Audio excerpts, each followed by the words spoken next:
जय हिंद दोस्तों, स्वागत है आप सभी का आपके अपने परिवार द लॉजिकल साइंस में। मैं हूं आलोक सिंह आतिश और आज के इस वीडियो सेशन में हम लोग डिस्कस करने वाले हैं group D 2018 shift wise science question discussion में 22 सितंबर के फर्स्ट शिफ्ट में पूछे गए सभी साइंस क्वेश्चन की। जी हाँ दोस्तों, इससे पीछे के वीडियो सेशन में हम लोगों ने 20 सितंबर के थर्ड शिफ्ट में जो साइंस क्वेश्चन पूछा गया था उसको डिस्कस करा था। दोस्तों आज के इस सेशन में हम लोग 22 सितंबर के पहले शिफ्ट में जो क्वेश्चन पूछे गए हैं उसको डिस्कस करेंगे। साथ ही आपकी जानकारी के लिए बताना चाहूँगा कि आज के इस सेशन का जो भी क्वेश्चन है उसका PDF आपको कहाँ मिलेगा, ये हमारे टेलीग्राम ग्रुप से मिल जाएगा, जिसका लिंक मैंने नीचे डिस्क्रिप्शन में डाल दिया है, आप वहाँ से जा करके ले सकते हैं। साथ ही अगर आप में से कोई मित्र बचे हुए समय में साइंस को रिवाइज करना चाहते हैं ग्रुप डी के पर्पज़ से, तो आप जुड़ सकते हैं हमारे साथ इस अर्जुना बायो बैच में और लक्ष्य फिजिक्स केमिस्ट्री बैच में एज अ रिवीजन बैच के तौर पे। और इस बैच से संबंधित किसी भी तरह की जानकारी के लिए आप दिए गए नंबर पे कॉल या व्हाट्सएप कर सकते हैं। बहरहाल आइए अपने सेशन की शुरुआत करते हैं और चलते हैं पहले क्वेश्चन की तरफ। आपका जो पहला क्वेश्चन है आज के इस सेशन का, क्वेश्चन नंबर 1, क्या पूछा जा रहा है आपसे पूछा जा रहा है कि जीवाश्म ईंधन जलने पर मुक्त कार्बन, नाइट्रोजन और सल्फर के ऑक्साइड कहलाते हैं। ऑप्शन दिया हुआ है अम्लीय ऑक्साइड, दूसरा ऑप्शन है उभयधर्मी ऑक्साइड, तीसरा ऑप्शन है मूल ऑक्साइड, चौथा ऑप्शन है निष्क्रिय ऑक्साइड। क्या होगा इसका आंसर? आपसे क्वेश्चन करा जा रहा है कि जीवाश्म ईंधन के जलने पर जो कार्बन, नाइट्रोजन और सल्फर के ऑक्साइड मुक्त होते हैं उसका नेचर कैसा होता है? एसिडिक होता है, बेसिक होता है या फिर एम्फोटेरिक होता है? क्या होता है? आप कहेंगे सर पहले ये बताओ कि ये जीवाश्म ईंधन क्या होता है। मेरे मित्र आप सभी ध्यान में रखेंगे कि जीवाश्म ईंधन को ही हम लोग इंग्लिश में क्या कहते हैं? इसी को हम लोग इंग्लिश में फॉसिल्स फ्यूल कहते हैं। क्या कहते हैं? फॉसिल्स फ्यूल कहते हैं। आप सभी कहेंगे ये होता क्या है? मेरे मित्र आप सभी ध्यान में रखिएगा, वैसा ईंधन जो जीवों से प्राप्त होता है क्या कहलाता है? जीवाश्म ईंधन कहलाता है। आप कहेंगे सर इसको और अच्छे से कैसे डिफाइन कर सकते हैं? भाई मेरे आप सभी हमेशा अपने माइंड में रखेंगे कि ईंधन का वो प्रकार जो आपको सड़े गले पेड़ पौधे और जीव जंतु के विघटन से प्राप्त होता है उसी को क्या बोला जाता है? जीवाश्म ईंधन बोला जाता है। आप चाहें तो इस चीज़ को नोट भी कर सकते हैं। क्या? वैसा ईंधन जो सड़े गले जीव जंतु एवं पेड़ पौधे के विघटन से प्राप्त होता है, क्या कहलाता है? आप सभी कहेंगे जीवाश्म ईंधन कहलाता है, यानी कि फॉसिल्स फ्यूल कहलाता है। तो कोई भी आपसे पूछे फॉसिल्स फ्यूल क्या होता है तो आप दो तरीके से इसको परिभाषित कर सकते हैं। पहला तरीका क्या है? तो जीवों से प्राप्त होने वाला ईंधन क्या कहलाएगा? जीवाश्म ईंधन कहलाएगा। या फिर आप सभी कह सकते हैं वैसा ईंधन जो सड़े गले जीव जंतु एवं पेड़ पौधे के विघटन से प्राप्त होता है क्या कहलाता है? जीवाश्म ईंधन, यानी कि फॉसिल्स फ्यूल कहलाता है। आप कहेंगे सर इसका एग्जाम्पल क्या होगा? तो मेरे मित्र आप सभी ध्यान में रखेंगे कि जो कोयला होता है यानी कि जो कोल है और साथ ही साथ जो पेट्रोलियम ऑयल है और साथ ही साथ जो नेचुरल गैस है, ये सब के सब क्या कहलाते हैं? तो आप सभी माइंड में रखना, ये सब के सब फॉसिल्स फ्यूल कहलाते हैं। और साथ ही ध्यान में रखेंगे जीवाश्म ईंधन जब जलता है यानी कि जब ये बर्न होता है तब ये किसका ऑक्साइड फॉर्म कर रहे होते हैं? तो कार्बन, नाइट्रोजन और सल्फर के ऑक्साइड का निर्माण कर रहा होता है। और मेरे मित्र मैंने आपको पीछे के सेशन में कई बार बताया है, क्या बताया है कि जो अधातु के ऑक्साइड होते हैं उसका नेचर कैसा होता है? अम्लीय होता है, जबकि जो धातु के ऑक्साइड होते हैं उसका नेचर कैसा होता है? आप कहेंगे क्षारीय होता है। और आप सभी यहाँ पे क्या देख रहे हैं कि कार्बन, नाइट्रोजन और सल्फर ये सब के सब क्या हैं? तो गुरुजी ये सब के सब अधातु हैं। तो जाहिर सी बात है कि इसके जो ऑक्साइड होंगे वो क्या कहलाएंगे? आप कहेंगे कि गुरुजी इसके ऑक्साइड अधात्विक ऑक्साइड कहलाएंगे। क्या कहलाएंगे? अधात्विक ऑक्साइड कहलाएंगे। और आप सभी क्या कहेंगे कि अधात्विक ऑक्साइड का जो नेचर होता है यानी कि इसकी जो प्रकृति होती है वो कैसा होता है? तो गुरुजी एसिडिक होता है, यानी कि अधात्विक ऑक्साइड जो होते हैं वो अम्लीय ऑक्साइड कहलाते हैं। तो आप बताओ कि आपके इस क्वेश्चन का सही आंसर क्या हो जाएगा? आप कहेंगे सर ये तो क्लियर हो गया, क्योंकि क्वेश्चन हमसे ये पूछा जा रहा है कि जीवाश्म ईंधन के जलने पर जो कार्बन, नाइट्रोजन और सल्फर के ऑक्साइड मुक्त होते हैं उसका प्रकृति कैसा होता है। हम क्या कहेंगे, ये सभी के सभी अधातु हैं, तो जाहिर सी बात है कि इसके ऑक्साइड अधात्विक ऑक्साइड कहलाएंगे। और अधात्विक ऑक्साइड का नेचर कैसा होता है, अम्लीय। तो आपके इस क्वेश्चन का सही आंसर क्या हो जाएगा, आप सभी कहेंगे sir option number A is the right answer of this question. मेरे मित्र ध्यान में रखिएगा, यहाँ पे आपको एक्सेप्शन भी अपने माइंड में रखना होगा, यानी कि अपवाद भी अपने माइंड में रखना होगा। और ये चीज़ भी मैंने आपको कई बार पीछे के सेशन में बताया है। यहाँ पे आप क्या देख रहे हैं, कार्बन है, तो जाहिर सी बात है कि कार्बन के ऑक्साइड भी फॉर्म होंगे। आप क्या कहेंगे कि गुरुजी कार्बन के ऑक्साइड की बात करें तो CO2 हो जाएगा और साथ ही साथ क्या हो जाएगा, CO हो जाएगा, यानी कि कार्बन मोनोऑक्साइड हो जाएगा। मेरे मित्र मैंने आपको क्या बताया है कि कार्बन डाइऑक्साइड स्वयं एसिडिक प्रॉपर्टीज वाला नहीं होता है, यानी कि कार्बन डाइऑक्साइड का नेचर जो है वो अम्लीय नहीं होता है। लेकिन जब कार्बन डाइऑक्साइड को पानी में डिसॉल्व किया जाता है, घुलाया जाता है, तब ये कार्बोनिक एसिड बना लेता है और तब फिर हम लोग क्या कहते हैं कि गुरुजी अब इसका जो नेचर है वो अम्लीय हो जाता है। तो हमेशा ध्यान में रखेंगे कि कार्बन डाइऑक्साइड जो है वो स्वयं यानी कि खुद में एसिडिक नेचर वाला नहीं होता है जब तक कि इसको पानी में डिसॉल्व ना किया जाए। और साथ ही ध्यान में रखिएगा कि जो कार्बन मोनोऑक्साइड होता है ये आपका क्या होता है, तो आप सभी याद रखेंगे ये आपका न्यूट्रल ऑक्साइड होता है, यानी कि ये आपका उदासीन ऑक्साइड होता है। ध्यान में रखिएगा कि जो आपका NO होता है, यानी कि जिसको हम लोग नाइट्रोजन ऑक्साइड बोलते हैं, ये भी क्या होते हैं, तो सर ये भी न्यूट्रल ऑक्साइड होते हैं। तो आप ये दोनों ही एग्जाम्पल न्यूट्रल ऑक्साइड के तौर पर ध्यान में रखेंगे, आपके लिए जरूरी है।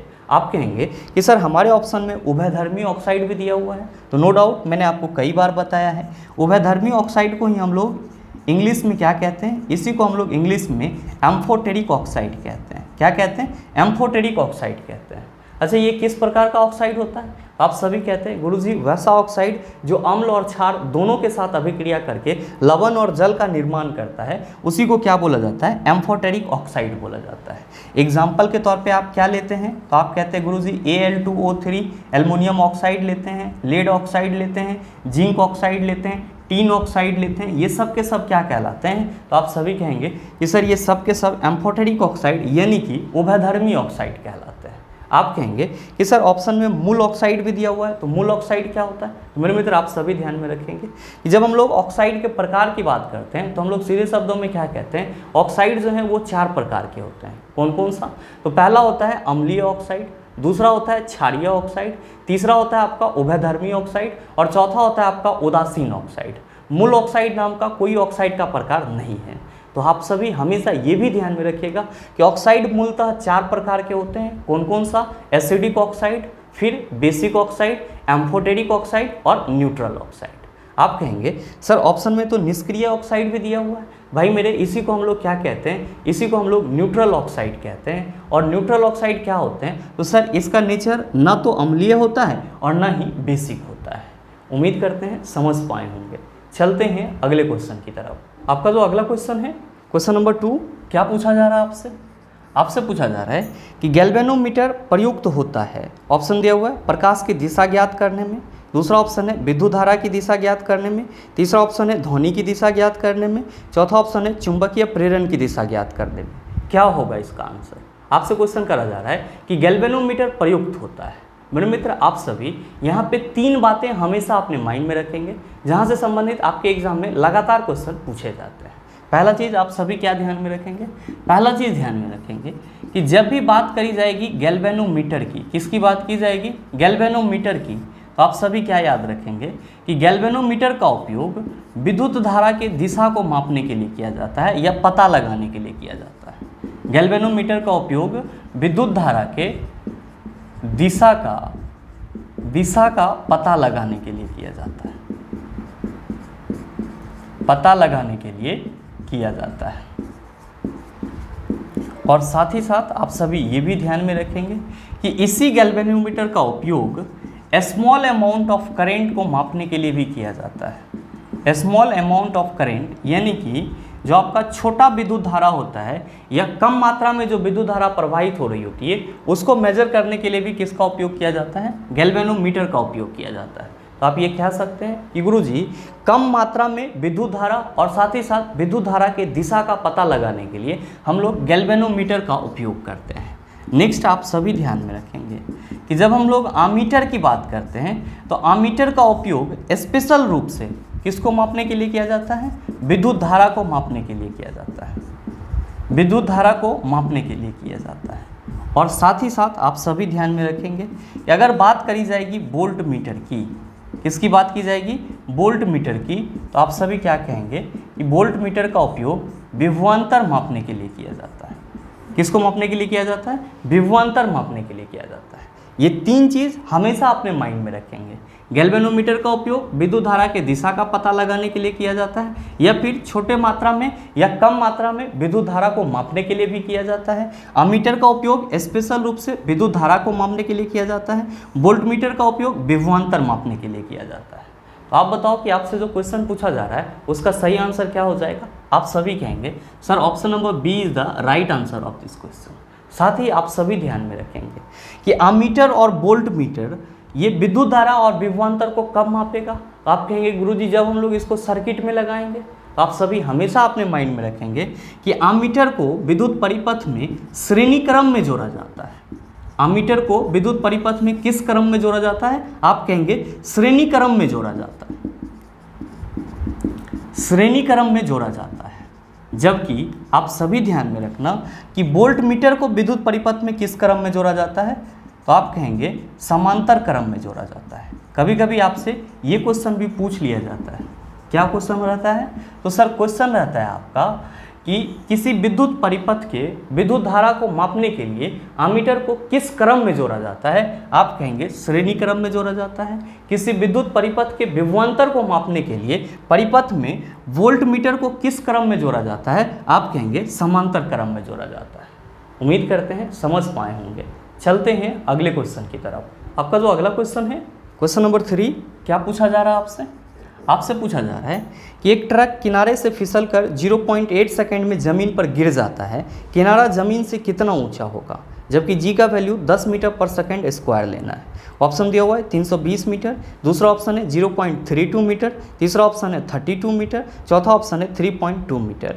क्या होगा इसका आंसर। आपसे क्वेश्चन करा जा रहा है कि कोई ट्रक किनारे से फिसल करके 0.8 सेकंड में ज़मीन पे गिर जाता है। तो आपसे ये पूछा जा रहा है कि किनारा और ज़मीन के बीच में जो ऊंचाई होगा वो कितना होगा। ध्यान दीजिएगा, इस क्वेश्चन को थोड़ा सा आप ऐसे समझिए। मान लीजिए कि ये आपका कोई रोड है और इस रोड पे कोई ट्रक चल रहा है और क्या हो रहा है, तो सर ये अचानक से फिसल करके ज़मीन पे गिर जा रहा है। कितना देर में गिर जा रहा है, तो गुरुजी समय दिया हुआ है 0.8 सेकंड, यानी कि ये ट्रक किनारे से फिसलकर ज़मीन पर 0.8 सेकंड में गिर जा रहा है। और आपको कहा जा रहा है कि अगर जी का वैल्यू 10 मीटर पर सेकंड स्क्वायर लिया जाए तो किनारे और ज़मीन के बीच जो ऊंचाई होगी वो कितनी होगी, यानी कि h इक्वल टू क्या होगा, ये चीज़ आपको बताना है। आप क्या कहेंगे कि गुरुजी इस डाटा को देखने के बाद कहीं ना कहीं हम लोग ये कनेक्ट कर पा रहे हैं। यहाँ पे जो फार्मूला आएगा वो आएगा h equal to u t plus half g t square. लेकिन आप सभी क्या कहेंगे कि गुरुजी एक समस्या है कि यहाँ पे तो u आ रहा है जबकि हमारे क्वेश्चन में u दिया ही नहीं गया है। भाई मेरे ध्यान देना कि जब आप किसी चीज़ को ऊपर से नीचे छोड़ते हो तो क्या अचानक से उसकी वेग बढ़ जाती है, या जब छोड़ते हो तभी वो एक मैक्सिमम वेलोसिटी से चलना शुरू कर देती है। आप कहेंगे नहीं, वो तो जीरो से स्टार्ट करना शुरू करता है और जीरो उसकी क्या होती है, प्रारंभिक वेग होती है। तो जब ये ट्रक फिसल के नीचे गिर रहा होगा तो क्या इसकी वेलोसिटी अचानक से मैक्सिमम हो गई होगी, जब ये फिसला होगा उसी वक्त इसकी वेलोसिटी मैक्सिमम हो गई होगी। आप कहेंगे बिल्कुल नहीं, यहाँ पे क्या होगा, तो सर जब ये फिसला होगा तब जो इसकी प्रारंभिक वेग रही होगी वो कितनी हो गई होगी, तो गुरुजी जीरो हो गई होगी। भाई मेरे जब आपका प्रारंभिक वेग यहाँ पे जीरो है तो आप सभी क्या कहेंगे कि सर जीरो इंटू टी जो है वो क्या हो जाएगा, जीरो ही हो जाएगा। तो हम सरल शब्दों में कह सकते हैं कि यहाँ पे h equal to half g t square हो जाएगा। कब, जब u इक्वल टू जीरो हो जाएगा। ध्यान दीजिएगा, जब आप इस फॉर्मूला में क्वेश्चन में दिए हुए डाटा को रखेंगे आपका आंसर आ जाएगा। कैसे, तो यहाँ पे हाफ और फिर g के जगह 10 और टाइम आपका 0.8 इंटू 0.8। मेरे मित्र यहाँ से पॉइंट हटाएंगे नीचे 10 आएगा, यहाँ से पॉइंट हटाएंगे नीचे 10 आएगा। 2 पंचे कितना होगा, आप कहेंगे गुरुजी 10 हो जाएगा। और ये क्या हो जाएगा, 5 दूना 10 और साथ ही साथ 2 चौके 8, 8 चौका 32, 32 बटा 10, ये कितना हो जाएगा गुरुजी 3.2 मीटर हो जाएगा। यानी कि आपसे जो क्वेश्चन करा जा रहा है कि किनारे से फिसलकर जो ट्रक 0.8 सेकंड में ज़मीन पे आ जा रही है, तो ज़मीन और किनारे के बीच जो ऊंचाई होगी वो कितनी होगी, आप कहेंगे 3.2 मीटर होगी। कब, जब जी का वैल्यू 10 मीटर पर सेकंड स्क्वायर लिया जाएगा। तो सही आंसर क्या होगा? आप सभी कहेंगे sir option number D is the right answer of this question. उम्मीद करते हैं समझ पाए होंगे। चलते हैं अगले क्वेश्चन की तरफ। आपका जो अगला क्वेश्चन है क्वेश्चन नंबर 4, बड़ा ही हलवा टाइप सवाल आपसे पूछा जा रहा है कि दो अस्थियां एक दूसरे से किसी अन्य संयोजी ऊतक द्वारा जुड़ी हो सकती है जिसे डैश कहा जाता है। ऑप्शन दिया हुआ स्नायु, दूसरा ऑप्शन है उपास्थि, तीसरा ऑप्शन है अधात्री, चौथा ऑप्शन है पेशी। क्या होगा इसका आंसर? आप सभी क्या कहेंगे कि गुरुजी आपने कई बार अपने पीछे के सेशन में बताया है क्या कि हड्डी से हड्डी, हड्डी से हड्डी किसके द्वारा जुड़ा हुआ रहता है? आप सभी कहते हैं लिगामेंट के द्वारा जुड़ा हुआ रहता है, जिसको हम लोग हिंदी में क्या कहते हैं? स्नायु कहते हैं। और लिगामेंट क्या है? हम सभी कहते हैं ये एक प्रकार का संयोजी ऊतक है। क्या है? एक प्रकार का कनेक्टिव टिश्यू है। और साथ ही जब हम लोग बात करते हैं हड्डी से मांसपेशी के जुड़ने की, तो हड्डी से मांसपेशी किस प्रकार के संयोजी ऊतक द्वारा जुड़ा हुआ रहता है? तो आप सभी कहते हैं कि गुरुजी ये टेंडन के द्वारा जुड़ा हुआ रहता है, और इसी को हम लोग क्या कहते हैं? कंडरा कहते हैं। और ये भी क्या है? तो गुरुजी ये भी जो है वो संयोजी ऊतक का ही प्रकार है। आपसे क्वेश्चन क्या करा जा रहा है? क्वेश्चन करा जा रहा है कि दो अस्थियां एक दूसरे से किसी अन्य संयोजी ऊतक द्वारा जुड़ी हो सकती है। आप क्या कहेंगे कि गुरुजी जब दो हड्डी की बात की जा रही है तो दो हड्डी आपस में जो संयोजी ऊतक से जुड़ी हुई रहती है उसको इंग्लिश में लिगामेंट या फिर हिंदी में स्नायु कहते हैं। आपसे जो क्वेश्चन पूछा जा रहा है उसका सही आंसर क्या होगा? आप सभी कहेंगे सर ऑप्शन नंबर ए हो जाएगा। मेरे मित्र, अगर आपसे क्वेश्चन ये पूछा जाता कि हड्डी से मांसपेशी एक प्रकार के संयोजी ऊतक द्वारा जुड़ा हुआ रहता है, निम्नलिखित में से वो संयोजी ऊतक है, तब आपका आंसर क्या होता? टेंडन, या फिर इसी को हम लोग हिंदी में क्या कहते हैं? कंडरा कहते हैं।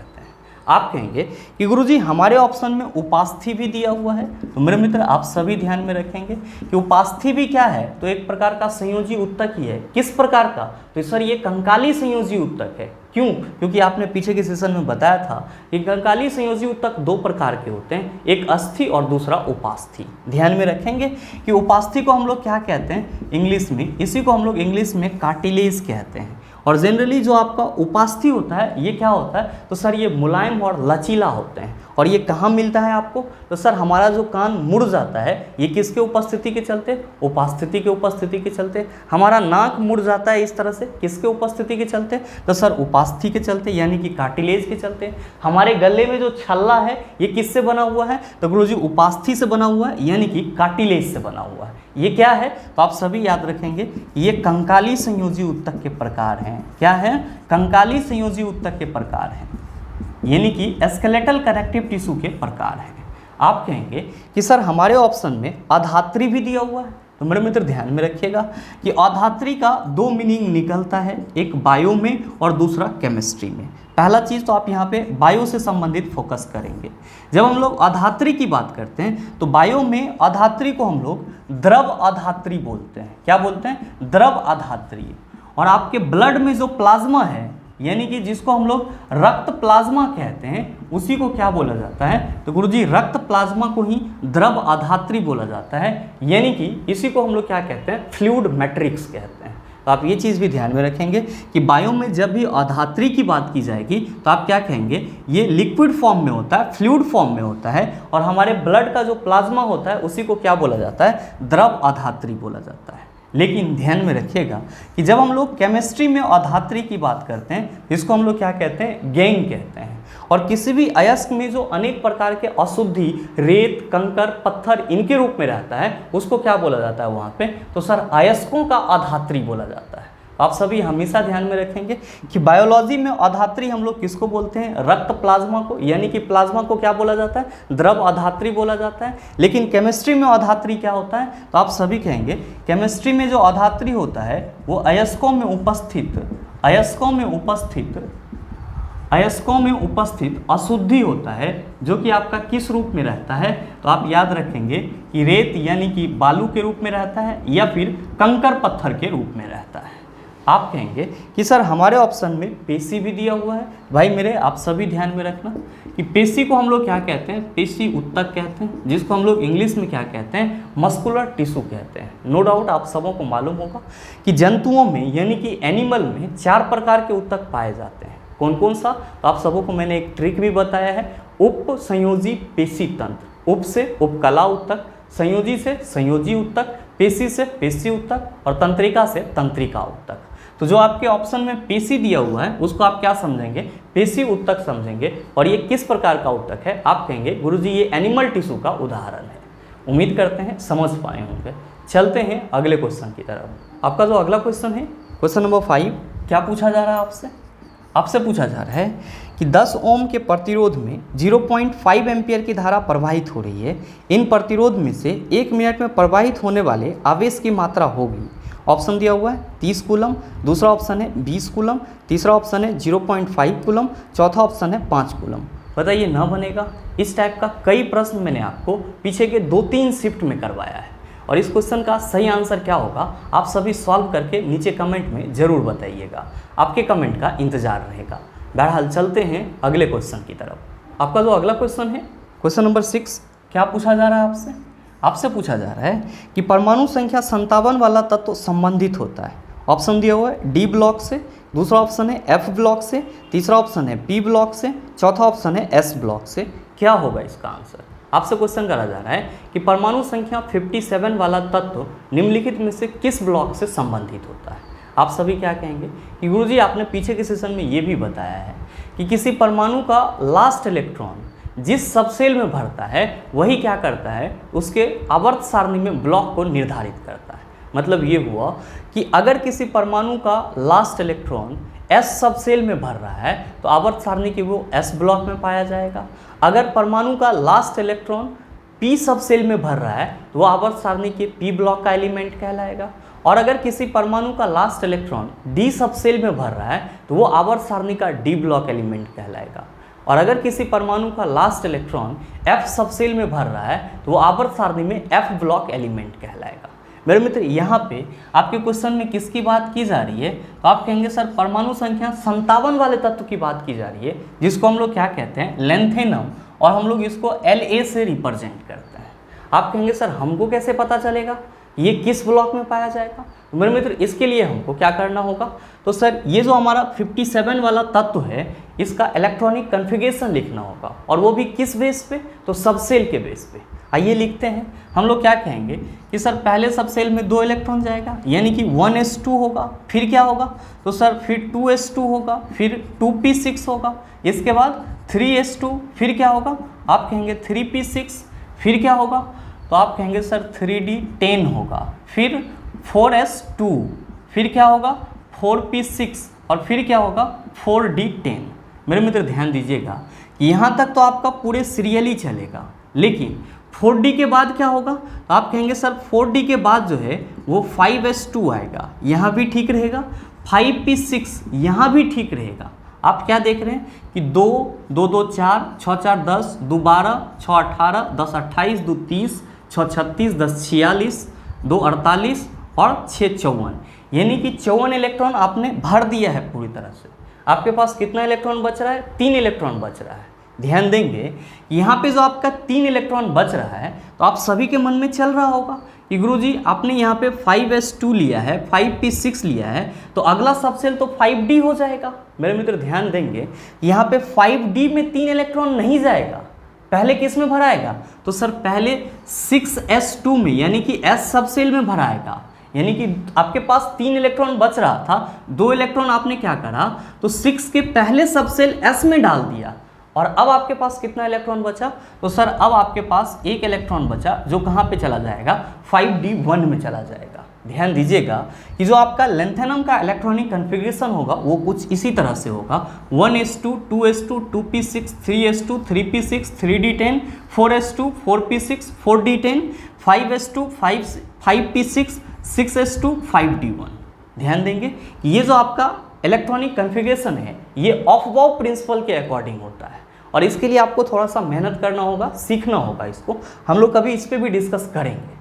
आप सभी क्या देख रहे हैं, आप देख रहे हैं कि यहाँ पे जो आपका लास्ट इलेक्ट्रॉन है वो किस में जा रहा है, तो गुरुजी लास्ट इलेक्ट्रॉन जो है वो डी सबसेल में जा रहा है।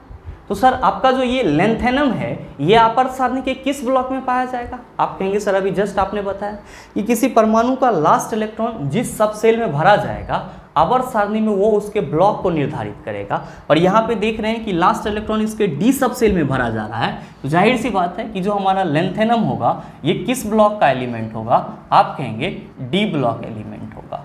क्या होगा? डी ब्लॉक एलिमेंट होगा। आप देख लीजिए कि आपके किस ऑप्शन में डी ब्लॉक लिखा हुआ है। आप कहेंगे सर पहले तो ऑप्शन में लिखा हुआ है, तो सही answer sir option number A हो जाएगा।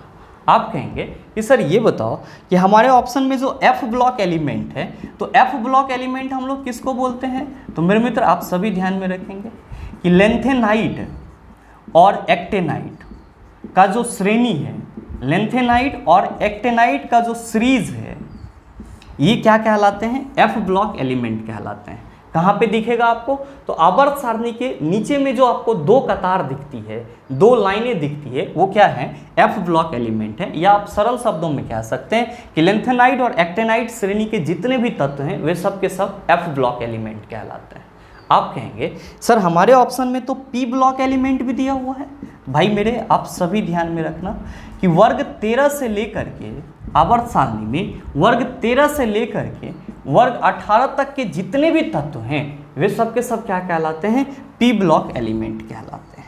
आप कहेंगे सर ऑप्शन में एस ब्लॉक एलिमेंट भी दिया हुआ है। तो मेरे मित्र आप सभी ध्यान में रखेंगे कि जब हम लोग एस ब्लॉक एलिमेंट की बात करते हैं तो वर्ग 1 और 2 के जो एलिमेंट होते हैं, वर्ग 1 और 2 के जो एलिमेंट होते हैं, इसको क्या बोला जाता है? एस ब्लॉक एलिमेंट बोला जाता है। आप में से बहुत सारे मित्रों के मन में चल रहा होगा कि गुरुजी आपने एफ ब्लॉक एलिमेंट के बारे में बताया, लेंथेनाइट और एक्टेनाइट सीरीज के जितने भी तत्व होंगे वे सभी एफ ब्लॉक एलिमेंट कहलाएंगे। पी ब्लॉक के बारे में बताया, वर्ग 13 से लेकर के 18 तक के जो तत्व होंगे वो पी ब्लॉक एलिमेंट होंगे। और एस ब्लॉक में वर्ग 1 और 2 के तत्व आ जाएंगे। ये बताओ कि डी ब्लॉक में कौन कौन से तत्व आ जाएंगे? तो मेरे मित्र आप सभी ध्यान में रखेंगे कि डी ब्लॉक में जो आपका एलिमेंट आ जाएगा वो वर्ग 3 से लेकर के वर्ग 12 तक के जितने भी तत्व होंगे वे सब के सब किस ब्लॉक के एलिमेंट कहलाएंगे? आप कहेंगे डी ब्लॉक एलिमेंट कहलाएंगे। आप ये चीज़ भी माइंड में रखिएगा। उम्मीद करते हैं समझ पाए होंगे। चलते हैं अगले क्वेश्चन की तरफ। आपका जो अगला क्वेश्चन है, क्वेश्चन नंबर 7, क्या पूछा जा रहा है आपसे? आपसे पूछा जा रहा है कि इथेनॉल को इथेन में परिवर्तित करने के लिए डिहाइड्रेटिंग एजेंट के रूप में डैश का उपयोग किया जाता है। ऑप्शन दिया हुआ है निकिल, दूसरा ऑप्शन है सूर्य का प्रकाश, तीसरा ऑप्शन है सांद्र सल्फ्यूरिक अम्ल और चौथा ऑप्शन है ताप। क्या होगा इसका आंसर? आपसे क्वेश्चन करा जा रहा है कि इथेनॉल को इथेन में परिवर्तित करने के लिए डिहाइड्रेटिंग एजेंट के रूप में आपके इस ऑप्शन में से किसका उपयोग किया जाता है? आप सभी कहेंगे कि गुरुजी ये बताओ कि ये डिहाइड्रेटिंग एजेंट क्या होता है। भाई मेरे आप सभी हमको पहले ये बताओ कि अगर किसी को बहुत ज़्यादा लूज मोशन हो जाता है तो आप क्या कहते हैं कि गुरुजी उसका जो शरीर है वो डिहाइड्रेटेड हो गया है, यानी कि उसके शरीर से पूरा पानी बाहर हो गया है। भाई मेरे सेम मीनिंग यहाँ भी है। डिहाइड्रेटिंग एजेंट का मतलब क्या हुआ? पानी निकालने वाला एजेंट, पानी निकालने वाला एजेंट। ध्यान देंगे कि आपसे क्वेश्चन क्या करा जा रहा है? क्वेश्चन करा जा रहा है कि इथेनॉल को जब इथेन में परिवर्तित किया जाता है तब इसके लिए डिहाइड्रेटिंग एजेंट के रूप में किसका इस्तेमाल किया जाता है। तो मेरे मित्र आप सभी ध्यान में रखेंगे कि जो आपका इथेनॉल से इथेन में परिवर्तन की प्रक्रिया होती है वो 2 स्टेप में कंप्लीट होती है। पहला स्टेप आपका क्या होता है? डिहाइड्रेशन, जिसमें क्या किया जाता है? इथेनॉल से पानी को निकाला जाता है। और दूसरा स्टेप क्या होता है? दूसरा स्टेप होता है हाइड्रोजिनेशन, जिसमें क्या किया जाता है? हाइड्रोजन को जोड़ा जाता है उत्प्रेरक के उपस्थिति में। ध्यान देंगे कि जब हम लोग फर्स्ट स्टेप की बात करते हैं, किसके फर्स्ट स्टेप की? तो इथेनॉल से इथेन बनाने का जो प्रथम चरण होता है उसमें क्या होता है? तो C2H5OH को, यानी कि अल्कोहल जिसको हम लोग इथेनॉल बोलते हैं, कॉन्सेंट्रेटेड H2SO4 के उपस्थिति में C2H5OH को कॉन्सेंट्रेटेड H2SO4 के उपस्थिति में गर्म किया जाता है, यानी कि हीट दिया जाता है। तब ये किस में बदल जाता है? तब ये आपका इथीन यानी कि C2H4 में बदल जाता है। ध्यान दीजिएगा, इसी को हम लोग क्या कहते हैं? इथीन कहते हैं। मेरे मित्र इस प्रक्रिया में क्या हो रहा होता है, इस प्रक्रिया में अल्कोहल में जो वाटर के मॉलिक्यूल्स होते हैं वो क्या होते हैं, पूरी तरह से बाहर निकल जाते हैं और ये आपका क्या बन जाता है, इथीन यानी कि C2H4 बन जाता है। और यही प्रक्रिया आपका क्या कहलाता है, डिहाइड्रेटिंग कहलाता है, जिसमें डिहाइड्रेटिंग एजेंट के रूप में किसका इस्तेमाल किया जा रहा है, तो कॉन्सेंट्रेटेड H2SO4 यानी कि सांद्र सल्फ्यूरिक अम्ल का इस्तेमाल किया जा रहा है। ध्यान दीजिएगा कि जो आपका इथीन है C2H4, इसके साथ हाइड्रोजन को जोड़ा जाता है किसके उपस्थिति में, तो उत्प्रेरक के उपस्थिति में, कैटलिस्ट के उपस्थिति में, और तब ये क्या बना लेता है, तो गुरुजी C2H6, जिसको हम लोग क्या कहते हैं, इथेन कहते हैं। और यही दो स्टेप आपका क्या होता है, इथेनॉल से इथेन बनाने की प्रक्रिया होती है, जिसमें पहले चरण में हम लोग क्या करते हैं, तो पहले चरण में C2H5OH इथेनॉल का डिहाइड्रेशन करते हैं, यानी कि इससे पानी निकालते हैं किसके उपस्थिति में, कॉन्सेंट्रेटेड H2SO4 के उपस्थिति में। तो जाहिर सी बात है कि ये क्या कहलाएगा, डिहाइड्रेटिंग एजेंट कहलाएगा। अच्छा, डिहाइड्रेशन के बाद क्या बनेगा, C2H4 इथीन बनेगा। और इथीन का हम लोग फिर क्या करते हैं, तो सर इसके साथ हाइड्रोजन जोड़ते हैं किसके उपस्थिति में, कैटलिस्ट यानी कि उत्प्रेरक के उपस्थिति में, और तब जाकर के हमको क्या मिलता है, C2H6 इथेन मिलता है। और ये प्रक्रिया क्या कहलाएगी, तो आप सभी कहेंगे सर चूंकि यहाँ पे हाइड्रोजन जुट रहा है, दैट्स वाई ये हाइड्रोजनेशन कहलाएगी, यानी कि हाइड्रोजनीकरण कहलाएगी।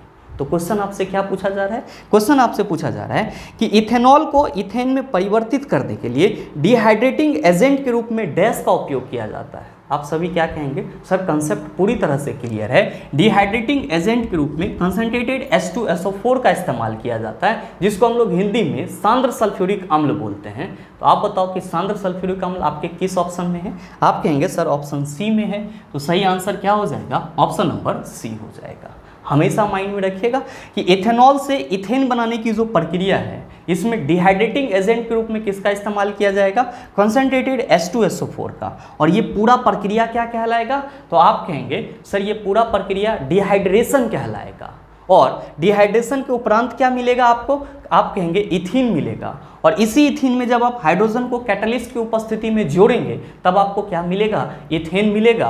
और ध्यान में रखेंगे कि इथीन में हाइड्रोजन को जोड़ने के उपरांत जो आपको इथेन मिल रहा है, ये पूरा प्रक्रिया क्या कहलाएगा, आप कहेंगे हाइड्रोजनेशन कहलाएगा।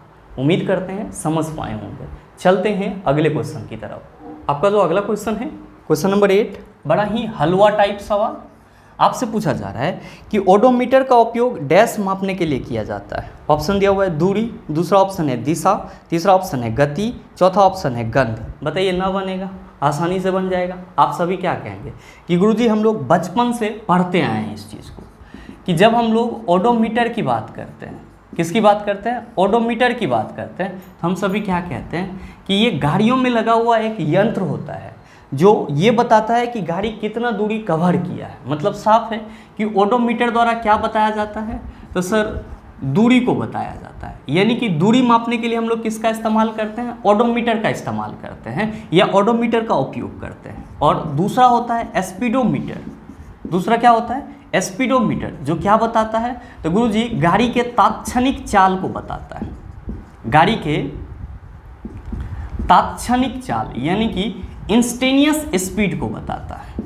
आप कहेंगे सर हम कैसे समझेंगे, बाइक तो आप सभी चलाते होंगे, आपके बाइक में 2 मीटर लगा हुआ रहता है। 1 मीटर आपका बाइक कितना डिस्टेंस कवर किया है इसको बता रहा होता है, और दूसरा ये बता रहा होता है कि आप कितना स्पीड से चल रहे हैं। तो जो मीटर आपको ये बता रहा है कि आप 50, 60, 70, 80, 120 के स्पीड से चल रहे हैं, उसको स्पीडोमीटर बोला जाता है। और जो मीटर ये बता रहा है कि आपका बाइक 35,000, 30,000, 20,000 किलोमीटर चल चुका है, उसको हम लोग ओडोमीटर कहते हैं। आपसे जो क्वेश्चन करा जा रहा है कि ओडोमीटर का उपयोग डैश मापने के लिए किया जाता है, आप हंस के कहेंगे सर दूरी मापने के लिए किया जाता है। तो सही आंसर क्या हो जाएगा, आप सभी कहेंगे sir option number A is the right answer of this question. उम्मीद करते हैं समझ पाए होंगे। चलते हैं अगले क्वेश्चन की तरफ। आपका जो अगला क्वेश्चन है, क्वेश्चन नंबर 9, क्या पूछा जा रहा है आपसे, आपसे पूछा जा रहा है कि आयरन 3 ऑक्साइड का रासायनिक सूत्र डैश है। ऑप्शन दिया हुआ है FeO, दूसरा ऑप्शन है Fe2O3, तीसरा ऑप्शन है Fe3O3, चौथा ऑप्शन है Fe3O4। आपसे क्वेश्चन करा जा रहा है कि आयरन 3 ऑक्साइड का रासायनिक सूत्र क्या है। मेरे मित्र ध्यान दीजिएगा, यहाँ से संबंधित क्वेश्चन भी आपके एग्जाम में पूछे जाते हैं, और यहाँ पे भी आपको 3 इंपॉर्टेंट चीज़ हमेशा अपने माइंड में रखना है। कौन कौन सा चीज़? तो पहला चीज़ आप सभी ध्यान में रखिएगा, जब भी आपसे क्वेश्चन पूछा जाएगा कि आयरन 2 ऑक्साइड का रासायनिक सूत्र क्या होता है, आयरन 2 ऑक्साइड का रासायनिक सूत्र क्या होता है, तो आप सभी कहना FeO। ध्यान में रखेंगे, इसी को हम लोग क्या कहते हैं, इसी को हम लोग फेरस ऑक्साइड भी कहते हैं। क्या कहते हैं? फेरस ऑक्साइड भी कहते हैं। और साथ ही अगर आपसे क्वेश्चन पूछा जाए कि आयरन 3 ऑक्साइड का फॉर्मूला क्या होता है, आयरन 3 ऑक्साइड का रासायनिक सूत्र क्या होता है, तो आप सभी याद रखना Fe2O3 को क्या बोला जाता है, आयरन 3 ऑक्साइड बोला जाता है। क्या बोला जाता है? आयरन 3 ऑक्साइड बोला जाता है। और ध्यान में रखेंगे कि जब हम लोग इसी Fe2O3 में XH2O लगा देते हैं तब ये हमारा किसका फॉर्मूला हो जाता है, जंग का फॉर्मूला हो जाता है, रस्ट का फॉर्मूला हो जाता है। मेरे मित्र ध्यान में रखिएगा कि Fe2O3 को क्या बोला जाता है, तो सर इसी को हेमेटाइट भी बोला जाता है। क्या बोला जाता है? हेमेटाइट भी बोला जाता है। तो आप ये चीज़ भी ध्यान में रखेंगे। नेक्स्ट आप सभी ध्यान में रखेंगे, अगर आपसे क्वेश्चन ये करा जाए कि आयरन 2,3 ऑक्साइड का रासायनिक सूत्र क्या होगा, आयरन 2,3 ऑक्साइड का रासायनिक सूत्र क्या होगा, तो आप सभी क्या कहेंगे, Fe3O4। क्या कहेंगे? Fe3O4। और ये तीनों ही चीज़ आपके लिए इंपॉर्टेंट है, ध्यान में रखेंगे। Fe3O4 को क्या बोला जाता है? मैग्नेटाइट बोला जाता है। अच्छा, ये हेमेटाइट और मैग्नेटाइट क्या है? आयरन के ओर हैं, अयस्क हैं। तो आप सबों को क्या याद रखना है, जब भी आपसे क्वेश्चन करा जाएगा आयरन 2 ऑक्साइड आप कहेंगे FeO, आयरन 3 ऑक्साइड आप कहेंगे Fe2O3, आयरन 2,3 ऑक्साइड आप कहेंगे Fe3O4। भाई मेरे आपसे क्वेश्चन क्या करा जा रहा है? क्वेश्चन करा जा रहा है कि आयरन 3 ऑक्साइड का रासायनिक सूत्र डैश है, आप कहेंगे Fe2O3। और देखिए कि आपका Fe2O3 किस ऑप्शन में है, आप कहेंगे सर ऑप्शन बी में है, तो सही आंसर क्या हो जाएगा? ऑप्शन नंबर बी हो जाएगा। अगर क्वेश्चन पूछ देता कि आयरन 2 ऑक्साइड का रासायनिक सूत्र क्या होगा, आप कहते FeO। अगर क्वेश्चन ये पूछा जाता आयरन 2,3 ऑक्साइड का रासायनिक सूत्र क्या होगा, तो आप कहते Fe3O4। ध्यान देंगे, क्वेश्चन आपसे ये भी पूछा जा सकता है कि निम्नलिखित में से हेमेटाइट है और आपके ऑप्शन में फॉर्मूला दिया हुआ रहेगा, तो आप किसको टिक करेंगे? Fe2O3 को टिक करेंगे। और अगर क्वेश्चन ये पूछा जाए कि निम्नलिखित में से मैग्नेटाइट का रासायनिक सूत्र है, तब आप किसको टिक करेंगे? Fe3O4 को टिक करेंगे। उम्मीद करते हैं समझ पाए होंगे। चलते हैं अगले क्वेश्चन की तरफ। आपका जो अगला क्वेश्चन है, क्वेश्चन नंबर 10, क्या पूछा जा रहा है आपसे? आपसे पूछा जा रहा है कि 35, 53 और 85 की परमाणु संख्या के तत्व डैश हैं। ऑप्शन दिया हुआ है हेलोजन, दूसरा ऑप्शन है एल्केलाइन, तीसरा ऑप्शन है निष्क्रिय गैस, चौथा ऑप्शन है हैलाइड।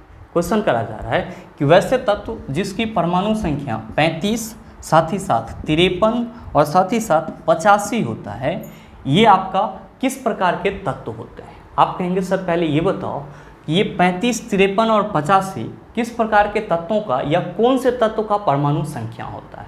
मेरे मित्र ध्यान में रखेंगे कि जो आपका ब्रोमीन है उसका एटॉमिक नंबर 35 होता है, जो आपका आयोडीन है उसका एटॉमिक नंबर 53 होता है, जो आपका एस्टेटीन है उसका एटॉमिक नंबर 85 होता है। और आप सभी क्या कहते हैं कि गुरुजी जो फ्लोरीन है, क्लोरीन है, ब्रोमीन है, आयोडीन है, एस्टेटीन है, ये सब के सब क्या कहलाते हैं? आप सभी कहते हैं कि गुरुजी ये सब के सब हैलोजन कहलाते हैं। यानी कि ये सब के सब किस ग्रुप के एलिमेंट हैं? तो आप सभी कहते हैं कि गुरुजी ये वर्ग 17 के एलिमेंट हैं। क्यों? क्योंकि जितने भी आवर्त सारणी में हैलोजन तत्व हैं वे सभी के सभी वर्ग 17 में ही पाए जाते हैं। और साथ ही साथ ये सब के सब क्या कहलाते हैं? हैलो ग्रुप एलिमेंट भी कहलाते हैं। तो क्वेश्चन आपसे क्या पूछा जा रहा है? क्वेश्चन पूछा जा रहा है कि 35, 53 और 85 की परमाणु संख्या के तत्व डैश हैं, आप क्या कहेंगे? हैलोजन्स हैं। तो सही आंसर आप कहेंगे sir option number A is the right answer of this question. मेरे मित्र आप सभी ध्यान में रखेंगे कि जितने भी हैलो ग्रुप के एलिमेंट होते हैं ये सब के सब क्या होते हैं? तो आप सभी ध्यान में रखना, ये सब के सब विद्युततः ऋणात्मक होते हैं। क्या होते हैं? विद्युततः ऋणात्मक होते हैं या विद्युत ऋणात्मक तत्व होते हैं। और साथ ही आप सभी कहेंगे कि सर हमारे ऑप्शन में तो एल्केलाइन भी दिया हुआ है। भाई मेरे इसी को हम लोग क्या कहते हैं? क्षारीय कहते हैं। यानी कि वैसा पदार्थ जिसका नेचर क्षारीय होता है उसको एल्केलाइन बोला जाता है। नेक्स्ट है आपका निष्क्रिय गैस, कहने की कोई ज़रूरत नहीं है। वर्ग 18 में जितने भी तत्व पाए जाते हैं वे सभी के सभी निष्क्रिय गैस कहलाते हैं। इसी को उत्कृष्ट गैस भी बोला जाता है, अक्रिय गैस भी बोला जाता है। तो आपको जो सुविधा लगे आप याद रख सकते हैं। साथ ही आपका अगला ऑप्शन है हैलाइड। तो मेरे मित्र आप सभी ध्यान में रखेंगे कि वैसा कंपाउंड जिसमें एक कंपोनेंट हैलोजन हो, यानी कि हैलोजन तत्वों से जो बना हुआ कंपाउंड होता है उसी को क्या बोला जाता है, हैलाइड बोला जाता है। उम्मीद करते हैं समझ पाए होंगे। चलते हैं अगले क्वेश्चन की तरफ। आपका जो अगला क्वेश्चन है, क्वेश्चन नंबर 11, क्या पूछा जा रहा है आपसे? आपसे पूछा जा रहा है कि किसी बंदूक से बुलेट दागे जाने पर बुलेट की गतिज ऊर्जा डैश होती है। ऑप्शन दिया हुआ है बंदूक की तुलना में कम, दूसरा ऑप्शन है अनगणनीय, तीसरा ऑप्शन है बंदूक की तुलना में अधिक, चौथा ऑप्शन है बंदूक के बराबर। क्या होगा इसका आंसर? आपसे क्वेश्चन करा जा रहा है कि किसी बंदूक से बुलेट दागे जाने पर बुलेट की गतिज ऊर्जा डैश होती है। बताइए ना बनेगा, आसानी से बन जाएगा। आप सभी क्या कहेंगे कि गुरुजी अगर बंदूक से बुलेट को दागा जाएगा तो जाहिर सी बात है कि जो गोली की रफ्तार होगी वो बंदूक से क्या होगी, ज़्यादा होगी। तो जाहिर सी बात है कि जो गोली का गतिज ऊर्जा होगा वो क्या होगा, बंदूक से ज़्यादा होगा। भाई मेरे आपके इस क्वेश्चन का सही आंसर क्या होगा? आप सभी कहेंगे sir option number C is the right answer of this question. हमेशा ध्यान में रखिएगा कि अगर किसी वस्तु की वेग ज़्यादा है तो उसकी गतिज ऊर्जा भी क्या होगी, ज़्यादा होगी, और वस्तु की वेग कम है तो उसकी गतिज ऊर्जा भी क्या होगी, तो सर कम होगी। उम्मीद करते हैं समझ पाए होंगे। चलते हैं अगले क्वेश्चन की तरफ। आपका जो अगला क्वेश्चन है, क्वेश्चन नंबर 12, बड़ा ही हलवा सा सवाल, और ये क्वेश्चन भी मैंने आपको पीछे के सेशन में कराया है। आपसे क्वेश्चन करा जा रहा है कि डैश प्रकृति में अकेले कभी नहीं होता। ऑप्शन दिया हुआ है दाब, दूसरा ऑप्शन है संवेग, तीसरा ऑप्शन है वेग, चौथा ऑप्शन है बल। क्या होगा इसका आंसर? मेरे मित्र इस क्वेश्चन का आंसर भी आप सबों के ऊपर छोड़ता हूँ। सही आंसर क्या होगा नीचे कमेंट करके ज़रूर बताना, आपके कमेंट का इंतजार रहेगा। बहरहाल चलते हैं अगले क्वेश्चन की तरफ। आपका जो अगला क्वेश्चन है, क्वेश्चन नंबर 13, क्या पूछा जा रहा है आपसे? आपसे पूछा जा रहा है कि घर्षण बल डैश कार्य करता है। ऑप्शन दिया हुआ है बल की दिशा के लंबवत, दूसरा ऑप्शन है बल की दिशा में किसी कोण पर, तीसरा ऑप्शन है बल की दिशा में, और चौथा ऑप्शन है बल की दिशा के विपरीत। मेरे मित्र आप सभी क्या कहते हो कि गुरुजी जब भी हम लोग घर्षण की बात करते हैं यानी कि फ्रिक्शन की बात करते हैं, हम सभी क्या कहते हैं? हम सभी कहते हैं कि सर ये जो है ये एक अपोजिटिंग फोर्स है। क्या है? अपोजिटिंग फोर्स है, यानी कि ये हमेशा बल के विपरीत दिशा में कार्य करता है। और साथ ही जो घर्षण है वो एक कंटैक्ट फोर्स का उदाहरण है, यानी कि संपर्क बल का उदाहरण होता है। मतलब ये हुआ कि जब तक दो वस्तु आपस में संपर्कित नहीं होगी तब तक घर्षण बल उत्पन्न नहीं होगा। अच्छा, घर्षण उत्पन्न कैसे होता है? तो आप सभी कहते हैं कि गुरुजी घर्षण जो है वो सतह के रुखरापन के चलते उत्पन्न होता है। घर्षण कैसे उत्पन्न होता है? सतह के रफनेस के चलते उत्पन्न होता है, यानी कि अगर सतह का रुखरापन ज़्यादा है तो घर्षण भी ज़्यादा होगा, सतह का रुखरापन कम है तो घर्षण भी क्या होगा, कम होगा। और ध्यान में रखिएगा हमेशा कि घर्षण जो है वो हमेशा किस पे निर्भर करता है? सतह के रुखरापन पे डिपेंड करता है। घर्षण कभी भी सतह के क्षेत्रफल या किसी अन्य फैक्टर पे निर्भर नहीं करता है। आप कहेंगे सर ये बताओ कि घर्षण एक अपोजिटिंग फोर्स है, इसको हम कैसे समझेंगे? आसानी से समझ सकते हैं। ध्यान दीजिएगा, मान लेते हैं थोड़ा देर के लिए कि ये हमारा कोई सरफेस है और इस पर आप क्या करना चाहते हो? चलना चाहते हो। तो आप जब चलोगे तो आप सर इस डायरेक्शन में चलना चाहोगे, तो आप बल इधर की ओर लगा रहे हो, लेकिन ये जो सरफेस है और इसका जो रफनेस है यानी कि रुखरापन है वो आपके पैर के सतह पे क्या करेगा? तो विपरीत दिशा में बल लगाएगा। और यही क्या है सर? घर्षण है। और इसीलिए हम लोग क्या कहते हैं कि घर्षण जो है वो एक प्रकार का विपरीत बल का उदाहरण है या विपरीत दिशा में लगने वाले बल का उदाहरण है। तो आपसे जो क्वेश्चन करा जा रहा है उसका सही आंसर क्या हो जाएगा? आप सभी कहेंगे sir option number D is the right answer of this question. उम्मीद करते हैं समझ पाए होंगे। चलते हैं अगले क्वेश्चन की तरफ। आपका जो अगला क्वेश्चन है, क्वेश्चन नंबर 14, क्या पूछा जा रहा है आपसे? आपसे पूछा जा रहा है कि किसी वस्तु को मुख्य फोकस पर रखने पर अभिसारी दर्पण द्वारा निर्मित प्रतिबिंब का आकार डैश होता है। ऑप्शन दिया हुआ है अत्यधिक आवर्धित, धुंधला, समान आकार का, बिंदुओं के रूप में। क्या होगा इसका आंसर? आपसे क्वेश्चन करा जा रहा है कि अगर किसी वस्तु को अभिसारी दर्पण के मुख्य फोकस पर रखा जाए, अगर किसी वस्तु को अभिसारी दर्पण के मुख्य फोकस पर रखा जाए तो जो प्रतिबिंब बनेगा उसका आकार क्या होगा? मेरे मित्र आप सभी क्या कहेंगे कि गुरुजी बात की जा रही है अभिसारी दर्पण की, तो जाहिर सी बात है कि हम लोग इसको अवतल दर्पण कहेंगे। क्यों? क्योंकि अवतल दर्पण को ही क्या बोला जाता है? अभिसारी दर्पण बोला जाता है। और हम सबों को अच्छे से मालूम है कि अगर किसी वस्तु को अवतल दर्पण के मुख्य फोकस पर रखा जाए तो उसका प्रतिबिंब कहाँ पे बनता है? तो आप सभी कहते हैं कि गुरुजी प्रतिबिंब जो है वो अनंत पर बनता है। कहाँ पे बनता है?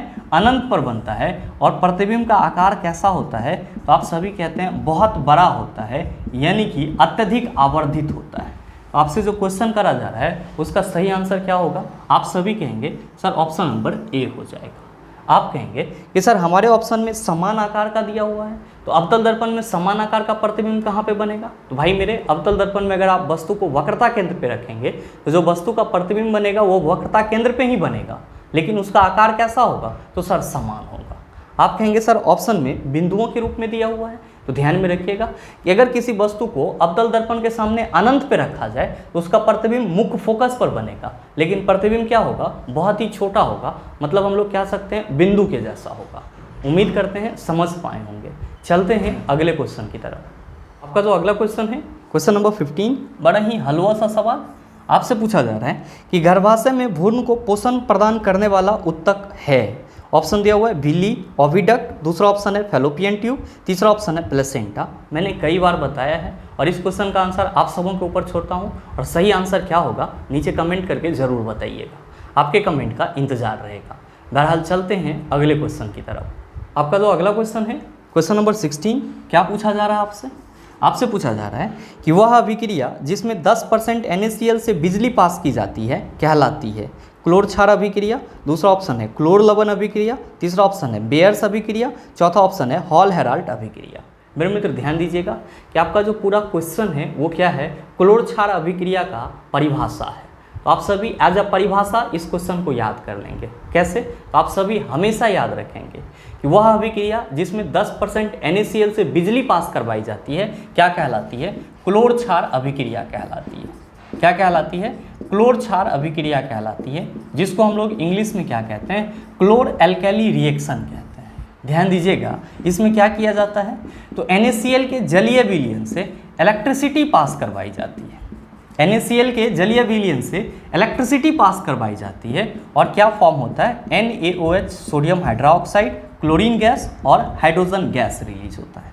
और ये पूरा रिएक्शन क्या कहलाता है? पूरा रिएक्शन क्लोर क्षार अभिक्रिया कहलाता है। तो जो आपका क्वेश्चन है वो क्लोर क्षार अभिक्रिया का परिभाषा है, और ये क्या है? तो सर ये अभिक्रिया है। और हमेशा माइंड में क्या रखना है कि वैसी रासायनिक अभिक्रिया जिसमें 10% NaCl के जलीय विलयन से बिजली पास करवाई जाती है क्लोर क्षार अभिक्रिया कहलाती है। और अभिक्रिया कुछ इस तरह से होता है, और ध्यान में रखेंगे कि क्लोर क्षार अभिक्रिया के दौरान आपका क्या क्या फॉर्म होता है? तो सर NaOH और साथ ही साथ क्लोरीन गैस रिलीज होता है। ध्यान दीजिएगा इसको क्लोर क्षार अभिक्रिया इसलिए भी कहते हैं क्योंकि यहाँ पे क्लोरीन गैस रिलीज हो रहा है और साथ ही साथ सोडियम हाइड्रोक्साइड क्या है? तो एक क्षार है। तो आप सभी क्या कह सकते हैं कि चूंकि क्लोर क्षार अभिक्रिया में क्लोरीन और क्षार का निर्माण होता है, इसीलिए इसको क्या बोला जाता है? क्लोर क्षार अभिक्रिया बोला जाता है। आप बताओ कि आपके इस क्वेश्चन का सही आंसर क्या हो जाएगा? आप सभी कहेंगे sir option number A is the right answer of this question. मेरे मित्र ध्यान दीजिएगा, आपसे क्वेश्चन ये भी पूछा जाता है कि निम्नलिखित में से क्लोरीन गैस किस अभिक्रिया के उपरांत मिलता है? और आपके ऑप्शन में क्लोर क्षार अभिक्रिया दिया हुआ रहता है, तो आपको परेशान नहीं होना है। हमेशा माइंड में रखना है कि ये जो रिएक्शन है इसको क्लोर क्षार अभिक्रिया इसीलिए बोला जाता है क्योंकि इसमें क्लोरीन गैस निकलती है और साथ ही साथ क्षार NaOH का निर्माण होता है। और साथ ही अगर आपसे क्वेश्चन ये करा जाए कि साधारण नमक के जलीय विलयन को क्या बोला जाता है, तो आप सभी ध्यान में रखेंगे कि साधारण नमक के जलीय विलयन को ब्राइन सॉल्यूशन बोला जाता है या फिर ब्राइन बोला जाता है। ना हो तो स्टार मार्क दे करके आप इसको भी लिख लेंगे कि साधारण नमक के जलीय विलयन को क्या बोला जाता है? आप याद रखेंगे ब्राइन बोला जाता है। आप कहेंगे कि सर हमारे ऑप्शन में क्लोर लवण अभिक्रिया दिया हुआ है, तो क्लोर लवण अभिक्रिया कोई नहीं होता है सर। नेक्स्ट है आपका बेयर्स अभिक्रिया और हॉल हेराल्ट अभिक्रिया। तो ध्यान में रखेंगे ये अभिक्रिया नहीं होता है, ये प्रोसेस होता है। और बेयर्स प्रोसेस और हॉल हेराल्ट प्रोसेस, इस दोनों ही प्रोसेस का उपयोग कहाँ पे किया जाता है? तो एल्युमिनियम के अयस्क से निकालने में किया जाता है। तो आप ये चीज़ भी ध्यान में रखेंगे कि हॉल हेराल्ट प्रोसेस और बेयर्स प्रोसेस दोनों का ही इस्तेमाल कहाँ पे होता है? तो एल्युमिनियम के अयस्क से निकालने में किया जाता है। उम्मीद करते हैं समझ पाए होंगे। चलते हैं अगले क्वेश्चन की तरफ। आपका जो अगला क्वेश्चन है क्वेश्चन नंबर 17, बड़ा ही हलवा टाइप सवाल आपसे पूछा जा रहा है कि यदि एक आयरन जिस पर 1000 वाट अंकित है को प्रतिदिन 3 घंटे चलाया जाता है तो उसके द्वारा 30 दिनों में उपयुक्त कुल ऊर्जा kWh में होगी। ऑप्शन दिया हुआ है 9000, दूसरा ऑप्शन है 900, तीसरा ऑप्शन है 90000, चौथा ऑप्शन है 90। बताइए न बनेगा, आसानी से बन जाएगा। आप सभी क्या कहेंगे कि गुरुजी इसके लिए भी आपने फॉर्मूला बताया है कि जितना वाट दिया हुआ है और जितना आवर चलाया जाता है और जितना दिन तक चलाया जाता है सबको गुना करके 1000 से भाग दे देना है, हमारा आंसर आ जाएगा। तो ध्यान दीजिएगा, आपके क्वेश्चन में कितना वाट का आयरन है तो गुरुजी 1000 वाट का आयरन है। कितना दिन तक चल रहा है सर, तो सर प्रत्येक दिन 3 घंटा चलाया जा रहा है 30 दिन तक। तो हम लोग सर यहाँ पे 3 घंटा भी लिखेंगे और साथ ही साथ 30 दिन भी लिखेंगे और क्या करेंगे सर, तो तीनों को गुना करके 1000 से डिवाइड कर देंगे। ये 1000 कैंसिल, ये क्या हो गया सर 30 या 90 kWh। ध्यान में रखेंगे कि 1 kWh को हम लोग क्या कहते हैं, तो गुरुजी इसी को हम लोग 1 यूनिट कहते हैं। तो अगर हमसे यूनिट पूछता तो 90 यूनिट हो जाता और kWh पूछ रहा है तो 90 kWh हो जाएगा। सही आंसर क्या होगा, आप कहेंगे sir option number D is the right answer of this question. उम्मीद करते हैं समझ पाए होंगे। चलते हैं अगले क्वेश्चन की तरफ। आपका जो अगला क्वेश्चन है क्वेश्चन नंबर 18, बड़ा ही हलवा टाइप सवाल। ये भी आपसे पूछा जा रहा है कि डैश में मुकुलन द्वारा प्रजनन हो सकता है। बताइए न बनेगा, आसानी से बनेगा और कई बार मैंने आपको बताया भी है। और सही आंसर क्या होगा नीचे कमेंट करके ज़रूर बताइएगा। ध्यान दीजिएगा, मैं होमवर्क क्वेश्चन के रूप में कुछ क्वेश्चन का आंसर इसलिए भी नहीं बताता हूँ ताकि आपके कॉन्फिडेंस लेवल का भी पता चल पाए कि आप जो पढ़ते हो उसमें आपको कितना समझ आता है और कितना आप याद रख पाते हो। तो सही आंसर क्या होगा नीचे कमेंट करके ज़रूर बताइएगा। बहरहाल चलते हैं अगले क्वेश्चन की तरफ। आपका जो अगला क्वेश्चन है क्वेश्चन नंबर 19, क्या पूछा जा रहा है आपसे? आपसे पूछा जा रहा है कि व्हिटकर के वर्गीकरण के अनुसार डैश समूह में शामिल जीवों में पूर्णतः विकसित नाभिक नहीं पाया जाता है। ऑप्शन दिया हुआ है कवक, दूसरा ऑप्शन है प्रोटिस्टा, तीसरा ऑप्शन है प्लांटी, चौथा ऑप्शन है मोनेरा। मेरे मित्र ध्यान दीजिएगा, यहाँ पे जो पूर्णतः विकसित नाभिक की बात की जा रही है एक्चुअली में यहाँ पे केंद्रक की बात की जा रही है। और आपसे क्वेश्चन ये करा जा रहा है कि आर.एच. व्हिटकर ने जो जीवों को 5 जगत में वर्गीकृत करा था उसमें से कौन सा ऐसा वर्ग था, यानी कि उसमें से कौन सा ऐसा जीवों का समूह था जिसमें पूर्णतः विकसित केंद्रक नहीं पाया जाता। मेरे मित्र आप सभी क्या कहेंगे कि गुरुजी आर.एच. व्हिटकर ने संपूर्ण जीवों को 5 जगत में डिवाइड करा था जिसको हम लोग मोनेरा, प्रोटिस्टा, फंगी, प्लांटे और एनिमेलिया के नाम से जानते हैं। और मोनेरा हम लोग किसको बोलते हैं? हम सभी कहते हैं कि गुरुजी मोनेरा के अंतर्गत सभी प्रोकैरियोटिक जीव आ जाते हैं, सभी प्रोकैरियोटिक जीव आ जाते हैं। मेरे मित्र आप सभी ध्यान में रखेंगे कि प्रोकैरियोटिक जीव हम लोग किसको बोलते हैं? आप सभी कहेंगे कि गुरुजी वैसा जीव जिसके कोशिका में केंद्रक पूरी तरह से विकसित नहीं होता है उसको क्या बोला जाता है? प्रोकैरियोटिक जीव बोला जाता है। और साथ ही ये जो आपका प्रोटिस्टा से लेकर के एनिमेलिया तक के जंतु हैं या प्रोटिस्टा से लेकर के एनिमेलिया समूह तक के जो जंतु हैं इन सभी में जो कोशिकाएं होती हैं उसमें पूर्णतः विकसित नाभिक होती है। यानी कि ये सब के सब क्या होते हैं? ये सब के सब यूकैरियोटिक होते हैं। क्या होते हैं? यूकैरियोटिक होते हैं। सिर्फ मोनेरा ही क्या है सर? तो सर प्रोकैरियोटिक है, इसके कोशिका में पूर्णतः विकसित केंद्रक नहीं होता है।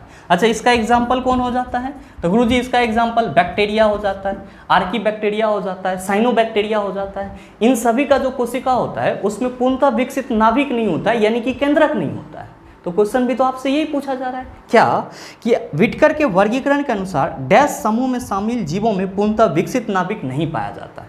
आप क्या कहेंगे? सर कवक, प्रोटिस्टा, प्लांटी। आपने क्या बताया है कि प्रोटिस्टा, फंगी, प्लांटी और एनिमेलिया सभी यूकैरियोटिक होते हैं। तो जाहिर सी बात है कि हमारा ऑप्शन ए, बी, सी तीनों क्या हैं? तो सर तीनों में पूर्णतः विकसित केंद्रक यानी कि नाभिक पाए जाते हैं। जबकि जो चौथा ऑप्शन मोनेरा है इसमें आपने लिखा है कि ये प्रोकैरियोटिक होते हैं, यानी कि इसमें पूर्णतः विकसित नाभिक नहीं होते हैं। तो सही आंसर क्या होगा? आप सभी कहेंगे मोनेरा ही होगा। सही ऑप्शन आप कहेंगे सर ऑप्शन नंबर डी हो जाएगा। उम्मीद करते हैं समझ पाए होंगे। चलते हैं अगले क्वेश्चन की तरफ। आपका जो अगला क्वेश्चन है क्वेश्चन नंबर 20, बड़ा ही आसान सा सवाल। ये भी आपसे पूछा जा रहा है कि उन 3 तत्वों को नामित करें जिसके सबसे बाहरी सेल में केवल 1 इलेक्ट्रॉन होता है। ऑप्शन दिया हुआ है मैग्नीशियम, कैल्शियम और बेरियम, दूसरा ऑप्शन है लिथियम, सोडियम, पोटेशियम, तीसरा ऑप्शन है हीलियम, नियोन और आर्गन, चौथा ऑप्शन है मैग्नीशियम, हीलियम और नियोन। क्या होगा इसका आंसर? आपसे क्वेश्चन करा जा रहा है कि आपको जो यहाँ पे ऑप्शन दिया गया है जिसमें 3 तत्वों का समूह बनाया हुआ है, उसमें से ऐसा कौन सा ऑप्शन है जिसमें प्रत्येक तत्व के बाहरी कक्षा में एक ही इलेक्ट्रॉन है? आप कहेंगे सर कैसे चेक करेंगे? आसानी से चेक कर सकते हैं। ध्यान दीजिएगा कि आपका पहला ऑप्शन ए है, उसमें है मैग्नीशियम और साथ ही साथ कैल्शियम और साथ ही साथ बेरियम। भाई मेरे आप सभी क्या कहेंगे कि गुरुजी मैग्नीशियम का जो एटॉमिक नंबर होता है वो होता है 12 और इसका जो इलेक्ट्रॉनिक कन्फिगरेशन हो जाएगा वो क्या हो जाएगा 282। आप क्या कहेंगे कि सर पहले ही तत्व का हमने इलेक्ट्रॉनिक कन्फिगरेशन निकाला और यहाँ पे क्या आ रहा है, इसके अंतिम कक्षा में 2 इलेक्ट्रॉन आ रहा है, मतलब साफ है कि पहला ऑप्शन हमारा नहीं होगा। क्यों? क्योंकि हमसे क्वेश्चन करा जा रहा है कि अंतिम कक्षा में 1 इलेक्ट्रॉन होना चाहिए, वैसा तत्वों का समूह किस ऑप्शन में है? ध्यान देंगे आपका दूसरा ऑप्शन है बी, जिसमें किसकी बात की जा रही है? लिथियम की और किसकी? सोडियम की और किसकी? तो गुरुजी पोटेशियम की। मेरे मित्र ध्यान देंगे, लिथियम का एटॉमिक नंबर 3, इलेक्ट्रॉनिक कन्फिगरेशन 2 1। आप कहेंगे सर इसके बाह्यतम कक्षा में तो 1 इलेक्ट्रॉन है, यानी कि इस ऑप्शन को हम लोग पूरा चेक कर लेते हैं। ध्यान दीजिएगा कि सोडियम है यहाँ पे 11, सोडियम का एटॉमिक नंबर कितना होता है? 11, तो सर इसका इलेक्ट्रॉनिक कन्फिगरेशन 281 हो जाएगा। आप कहेंगे सर इसके भी बाह्यतम कक्षा में 1 इलेक्ट्रॉन है। तीसरा है पोटेशियम, आप क्या कहेंगे कि गुरुजी ये हो जाएगा 2881, यानी कि इसके भी बाह्यतम कक्षा में क्या है? 1 इलेक्ट्रॉन है। और क्वेश्चन आपसे क्या करा जा रहा है? क्वेश्चन करा जा रहा है कि उन 3 तत्वों को नामित करें जिनके सबसे बाहरी सेल में केवल 1 इलेक्ट्रॉन है। आप क्या कहेंगे कि सर लिथियम के बाहरी सेल में 1 इलेक्ट्रॉन, सोडियम के बाहरी सेल में 1 इलेक्ट्रॉन और पोटेशियम के बाहरी सेल में 1 इलेक्ट्रॉन। तो आप बताओ सही आंसर क्या हो जाएगा? आप सभी कहेंगे sir option number B is the right answer of this question. मेरे मित्र जब भी आपको इस टाइप का प्रश्न मिले तो आप देख लेंगे कि आपके क्वेश्चन में आपसे क्या पूछा जा रहा है, और अगर इलेक्ट्रॉनिक कॉन्फ़िगरेशन निकालने वाला है तो इस तरह से आप निकाल लेंगे, आपको आंसर निकालने में कोई ज़्यादा परेशानी का सामना नहीं करना पड़ेगा। बहरहाल चलते हैं अगले क्वेश्चन की तरफ। आपका जो अगला क्वेश्चन है क्वेश्चन नंबर 21, क्या पूछा जा रहा है आपसे? आपसे पूछा जा रहा है कि जठर ग्रंथि द्वारा स्रावित हाइड्रोक्लोरिक अम्ल डैश एंजाइम की क्रिया को आसान बना देता है। ऑप्शन दिया हुआ है पेप्सिन, दूसरा ऑप्शन है एमाइलेज, तीसरा ऑप्शन है लाइपेज, चौथा ऑप्शन है ट्रिप्सिन। क्या होगा इसका आंसर? आपसे क्वेश्चन करा जा रहा है कि जठर ग्रंथि के द्वारा जो स्रावित HCl होता है वो किस प्रकार के एंजाइम की क्रिया को आसान कर देता है। आप कहेंगे सर ये बताओ कि जठर ग्रंथि से स्रावित क्या होता है। मेरे मित्र आप सभी ध्यान में रखेंगे कि जठर ग्रंथि को हम लोग इंग्लिश में गैस्ट्रिक ग्लैंड कहते हैं। गैस्ट्रिक ग्लैंड कहते हैं। इससे क्या निकलता है? जठर रस निकलता है, जिसको हम लोग क्या कहते हैं? गैस्ट्रिक जूस कहते हैं। क्या कहते हैं? गैस्ट्रिक जूस कहते हैं। अच्छा, इस जठर रस में क्या रहता है? इस जठर रस में HCl रहता है, साथ ही साथ क्या रहता है? श्लेष्मा या म्यूकस रहता है, और साथ ही क्या रहता है? निष्क्रिय पेप्सिनोजोन रहता है। ध्यान में रखेंगे, निष्क्रिय पेप्सिनोजोन को ही क्या बोला जाता है? पेप्सिन एंजाइम बोला जाता है। मेरे मित्र ध्यान दीजिएगा कि जो जठर रस में आपका निष्क्रिय पेप्सिनोजोन रहता है वही क्या होता है? HCl के साथ मिल करके सक्रिय पेप्सिनोजोन में बदल जाता है, यानी कि सक्रिय पेप्सिन में बदल जाता है। मतलब आप ये कह सकते हैं कि गुरुजी निष्क्रिय पेप्सिनोजोन जो है या फिर निष्क्रिय पेप्सिन जो है वो HCl के उपस्थिति में किस में बदल जाता है? सक्रिय पेप्सिन में बदल जाता है। किस में बदल जाता है? सक्रिय पेप्सिन में बदल जाता है। और ये जो सक्रिय पेप्सिन होता है ये भोजन में उपस्थित प्रोटीन को क्या कर देता है? तो गुरुजी पेप्टोन में बदल देता है। भोजन में उपस्थित प्रोटीन को सक्रिय पेप्सिन किस में बदल देता है? तो गुरुजी पेप्टोन में बदल देता है। तो आप सभी क्या माइंड में रखेंगे? आप सभी माइंड में रखेंगे कि जठर ग्रंथि से जो जठर रस निकलता है उसमें HCl, श्लेष्मा और निष्क्रिय पेप्सिनोजोन होता है। HCl निष्क्रिय पेप्सिनोजोन को क्या करता है? सक्रिय पेप्सिन में बदल देता है। ध्यान में रखिएगा, पेप्सिनोजोन को हम लोग पेप्सिन भी बोलते हैं। और ये जो आपका सक्रिय पेप्सिन है वो क्या करता है? तो प्रोटीन को पेप्टोन में बदल देता है। आप कहेंगे कि चलो सर ये तो हम समझ गए, ये जो HCl है वो पेप्सिन एंजाइम का जो काम होता है उसको आसान बना देता है। तो हमसे जो क्वेश्चन पूछा जा रहा है कि जठर ग्रंथि द्वारा स्रावित हाइड्रोक्लोरिक अम्ल डैश एंजाइम की क्रिया को आसान कर देता है, तो हम सभी आसानी से कह सकते हैं कि पेप्सिन एंजाइम की क्रिया को आसान बना देता है। तो हमारा सही आंसर ऑप्शन नंबर ए हो जाएगा। लेकिन ये बताओ कि हमारे ऑप्शन में जो एमाइलेज दिया हुआ है, लाइपेज दिया हुआ है और ट्रिप्सिन दिया हुआ है, ये कहाँ से निकलता है? तो मेरे मित्र आप सभी ध्यान में रखेंगे, ये सभी के सभी अग्नाशय से निकलता है, या फिर अग्नाशयी रस में जो पाए जाने वाले एंजाइम होते हैं उसमें आपका एमाइलेज होता है, लाइपेज होता है और साथ ही साथ क्या होता है? ट्रिप्सिन होता है। आप कहेंगे गुरुजी ये बताओ कि एमाइलेज किसका पाचन करता है? तो मेरे मित्र आप सभी ध्यान में रखेंगे कि एमाइलेज जो है वो कार्बोहाइड्रेट का पाचन करता है। किसका पाचन करता है? कार्बोहाइड्रेट का पाचन करता है। लाइपेज किसका पाचन करता है? तो आप सभी ध्यान में रखना कि लाइपेज जो है वो वसा का पाचन करता है। किसका पाचन करता है? वसा का पाचन करता है। और साथ ही ट्रिप्सिन किसका पाचन करता है? आप सभी ध्यान में रखेंगे कि ट्रिप्सिन जो है ये भी प्रोटीन का ही पाचन करता है। किसका पाचन करता है? प्रोटीन का ही पाचन करता है। तो हमेशा आप सबों को अपने माइंड में क्या रखना है कि सर प्रोटीन को सक्रिय पेप्सिन किस में बदल देता है? पेप्टोन में बदल देता है, जबकि एमाइलेज, लाइपेज और ट्रिप्सिन ये अग्नाशयी रस में पाए जाने वाले एंजाइम हैं, जहाँ पे एमाइलेज कार्बोहाइड्रेट का पाचन करता है, लाइपेज वसा का पाचन करता है, ट्रिप्सिन प्रोटीन का पाचन करता है। उम्मीद करते हैं समझ पाए होंगे। चलते हैं अगले क्वेश्चन की तरफ। आपका जो अगला क्वेश्चन है, क्वेश्चन नंबर 22, क्या पूछा जा रहा है आपसे? आपसे पूछा जा रहा है कि एक तत्व के समस्थानी की द्रव्यमान संख्या 298 है, यदि उसके नाभिक में 189 न्यूट्रॉन है तो उसकी परमाणु संख्या क्या होगी? बताइए, नहीं बनेगा, आसानी से बन जाएगा। क्वेश्चन क्या कहा जा रहा है? क्वेश्चन में कहा जा रहा है कि कोई तत्व है, उसके समस्थानी का द्रव्यमान संख्या क्वेश्चन के अनुसार 298 है और साथ ही साथ उसके नाभिक में न्यूट्रॉन की संख्या 189 है। आपसे ये क्वेश्चन करा जा रहा है कि उसकी परमाणु संख्या क्या होगी? उसकी परमाणु संख्या क्या होगी? मेरे मित्र आप सभी क्या कहेंगे कि गुरुजी किसी भी तत्व का जो परमाणु संख्या होता है वो प्रोटॉन की संख्या के बराबर होता है।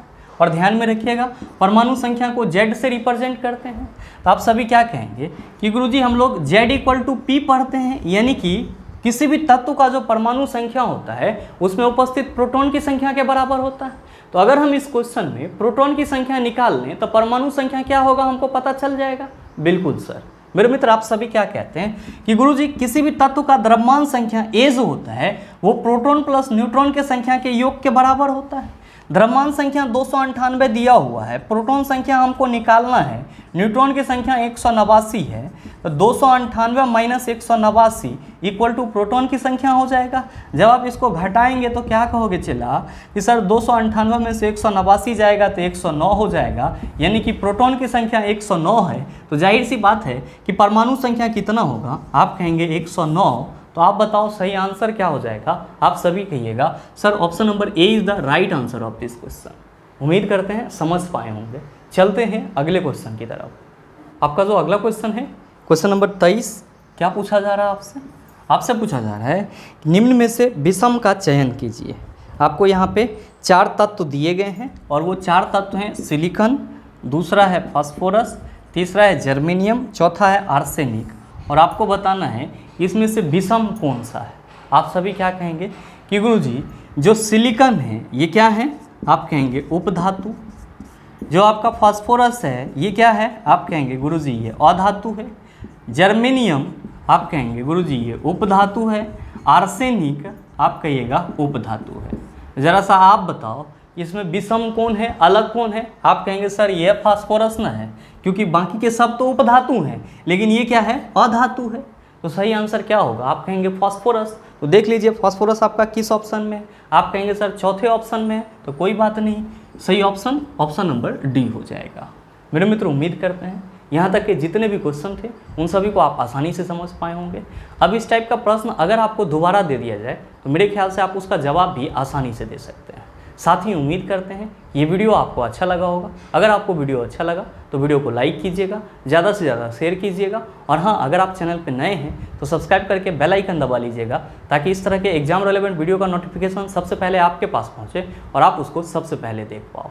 मिलते हैं फिर अगले सेशन में, तब तक के लिए best of luck. Thank you, have a nice day.